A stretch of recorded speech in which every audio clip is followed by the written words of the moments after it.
There is a particular kind of silence that football people fear more than any other. Not the silence before a penalty, not the silence when a serious injury stops play. It's the silence of empty seats, the kind that tells a story no amount of promotional material can rewrite. And as the FIFA World Cup 2026 draws closer, now just weeks away, there are genuine questions being asked about whether the stands and the streets and the hotel corridors of North America will carry the noise this tournament was always supposed to generate. If you followed football long enough, you know the World Cup isn't just a sporting event, it's a migration. Millions of supporters crossing oceans and continents, carrying flags and scarves and memories from previous tournaments. You remember the color of Germany in 2006, the Brazilian drums in 2014, even the compact, intense atmosphere of Qatar in 2022, which divided opinion but still delivered something that felt unmistakably like a World Cup. The noise, the belonging, the sense that everyone, everywhere was watching the same thing at the same time. That feeling is what's at stake right now. The concern is not that this World Cup won't happen. It will.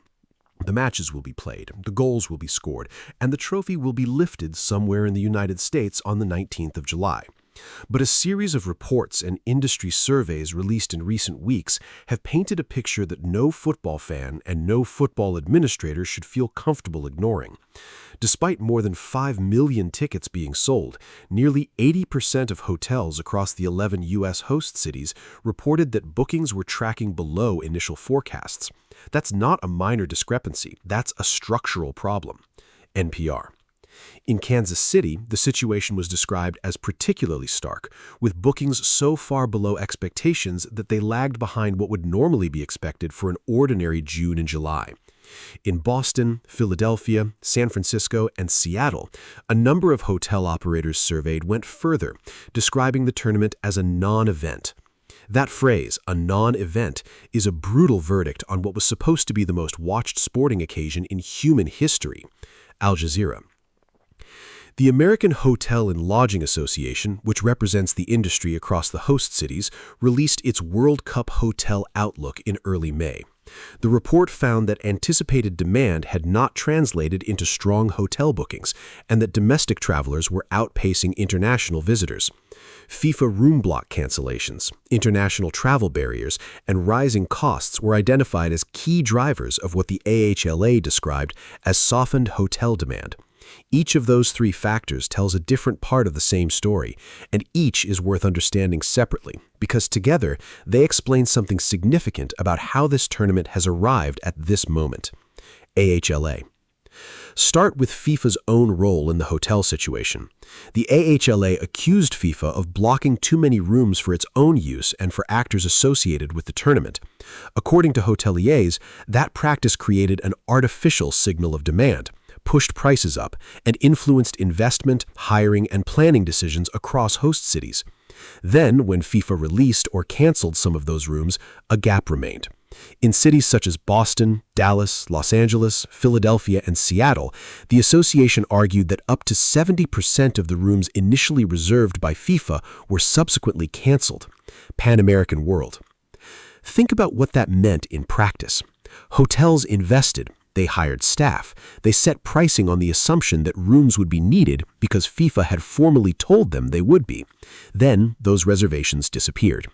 The AHLA report placed at least partial blame on FIFA directly, stating that hotels spent years preparing and made significant investments based on FIFA's official projections, and that soccer's global governing body had created false demand. That move, the AHLA said, led to artificially high hotel room pricing, and FIFA's cancellation of a large number of pre-booked rooms left a massive vacuum of empty rooms. It's a serious institutional failure, and it has consequences that go well beyond the hospitality industry. Ynet News. But the hotel situation is only one thread in a more complex picture. The deeper concern, and the one with longer implications, is about who is not coming to this World Cup and why. About 65% of hoteliers cited visa barriers and broader geopolitical concerns as issues significantly suppressing international demand. Fans from nations without visa waivers are confronting appointment wait times that remain a significant barrier at many U.S. consulates, even with the FIFA Pass system designed to prioritize ticket holders. The program offers expedited scheduling, but provides no guarantee of approval or faster overall processing. International business times. The scale of this problem is difficult to overstate. The World Cup has always drawn its power from its universality. When Morocco reached the semifinals in Qatar in 2022, supporters from across the Arab world and North Africa felt that tournament in a way no other competition could have provided. When South Korea advanced to the last four in 2002, the streets of Seoul became something extraordinary. That connection between supporter and team across thousands of miles is what the World Cup is supposed to enable. In Colombia, the average wait time for a visa interview was reported to be around 18 months, which would mean fans needed to apply before the group stage had even formed. The mathematics simply don't work. The situation was further complicated by visa bond requirements for visitors from certain countries, including World Cup nations such as Senegal, Tunisia, and Côte d'Ivoire, requiring deposits of between $5,000 and $15,000 per person to receive a tourist visa. Visitors from 19 other countries, including Haiti and Iran, faced outright travel bans. These are nations whose football supporters have waited years, in some cases decades, for their team to qualify for a World Cup. The idea that they may be unable to attend is not a minor logistical issue. It changes the character of the tournament. In the Netherlands, an online petition calling for the national team to withdraw attracted more than 174,000 signatures, while a dedicated group advocating a boycott of U.S.-hosted matches grew to more than 25,000 members. Advance bookings from Europe to the United States for July 2026 fell 15.3% year-on-year, according to aviation data. These are not fringe reactions. They represent a meaningful portion of the traveling supporter community, the kind of fans who have always been at the heart of what the World Cup feels like in person. Then there's the question of ticket prices, which generated its own wave of anger earlier in the year. Fans reacted with shock at prices ranging from $120 to $265 for group stage games, and from $4,185 to $8,680 for the final. For context, the last time the United States hosted a World Cup in 1994, tickets ranged from $25 to $475. The distance between those two moments tells you a great deal about how the commercial architecture of major football tournaments has changed. The backlash was significant enough that FIFA eventually responded. FIFA announced that $60 tickets would be made available for every game at the tournament, going to the national federations whose teams are playing. FIFA had set those original prices despite the co-hosts having pledged 8 years ago, when bidding for the tournament, that hundreds of thousands of $21 tickets would be made available. It was an acknowledgement that something had gone wrong. But fan organizations were not convinced. A statement from Football Supporters Europe described the announcement as nothing more than an appeasement tactic in response to the global negative backlash. And when you look at the numbers more closely, it's hard to disagree entirely. FIFA allocated 8% of tickets to national associations for games involving their teams, with 10% of those priced at $60. For the final, that amounted to roughly 450 tickets at the discounted price. In a stadium holding tens of thousands, 450 is not a policy shift. It's a gesture. Would this affect how you'd follow the tournament? It's worth thinking about, because the relationship between supporter and World Cup has always been something more than transactional. People don't plan these trips because the value proposition is straightforward.